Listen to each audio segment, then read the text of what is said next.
प्रिय छात्रों, आज हम प्लेटो के साम्यवादी सिद्धांत की आलोचनात्मक विवेचना करेंगे।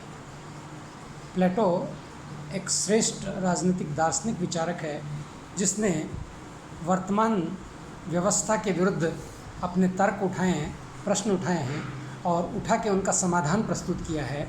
और राजनीतिक और आर्थिक शक्तियों के गठजोड़ का समाधान, न्याय की स्थापना का समाधान प्लेटो ने शिक्षा और साम्यवाद में देखा है। शिक्षा के सिद्धांत और साम्यवाद के सिद्धांत पर चर्चा करने के पश्चात हम इसकी आलोचना करते हैं।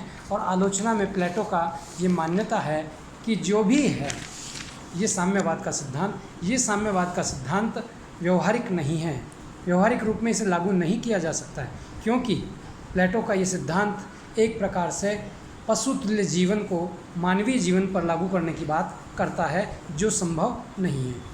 बारकर कहते हैं कि ये साम्यवाद का जो सिद्धांत है वो अर्ध साम्यवाद है।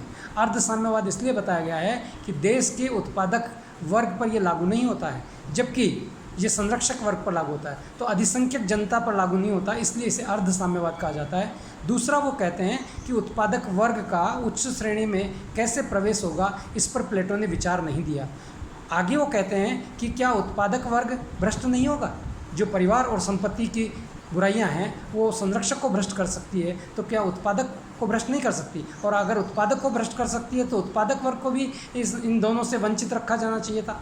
फिर पारिवारिक झगड़े होंगे और संपत्ति के झगड़े होंगे। जब उनका अनुभव शासक को नहीं होगा तो शासक उनके समाधान किस प्रकार से कर सकेगा? और अगर सही समाधान नहीं हुआ तो ये न्याय नहीं, अन्याय हो जाएगा। इसलिए ये कहते हैं बारकर कि प्लेटो का साम्यवादी सिद्धांत एक प्रकार से सही रूप में लागू होने वाली बात नहीं है। प्लेटो ने एक पक्षीय दृष्टिकोण से अध्ययन किया है, दूसरे पक्ष जो कि परिवार की और संपत्ति की सहयोगात्मक दृष्टि है उसकी ओर ध्यान नहीं दिया है। अन्यथा प्लेटो इस प्रकार की बातें नहीं करते, इस प्रकार के सिद्धांत नहीं देते। अरस्तु कहते हैं कि प्लेटो ने एक प्रकार से सार्वजनिक संपत्ति निर्माण की बात कही है कि व्यक्तिगत संपत्ति के कारण विभिन्न प्रकार की बुराइयां उत्पन्न होती है, परंतु सार्वजनिक संपत्ति के कारण आपसी कलह, फूट और ईर्ष्या होगी, राज्य की एकता को आंच आ सकती है, अधिक संभावनाएं रहती है। राज्य की फूट के कारण व्यक्तिगत संपत्ति नहीं होती बल्कि स्वार्थ है, और जब स्वार्थ कारण है अर्थात स्वार्थ व्यक्ति का